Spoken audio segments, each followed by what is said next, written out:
Disorders గురించి కొంచెంగా deeper insight వరకు తెలుసుకునే ప్రయత్నం చేద్దాం.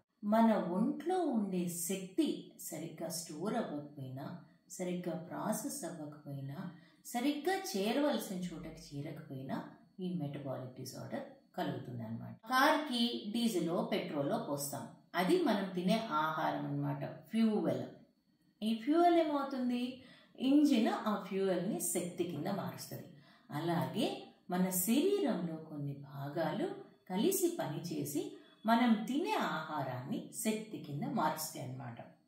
సో ఈ ఇంజిన్ సరిగ్గా పనిచేయలేదనుకో, ఆ ఫ్యూయల్ శక్తిగా మారి దానివల్ల కదలాల్సిన బండి ఏదైతే ఉందో దానిలో ఎలా అయితే డిస్టర్బెన్స్ ఉంటుంది, అలాగే కారు బండి లాంటి మన శరీరం డిస్టర్బ్డ్గా కదులుతుంది.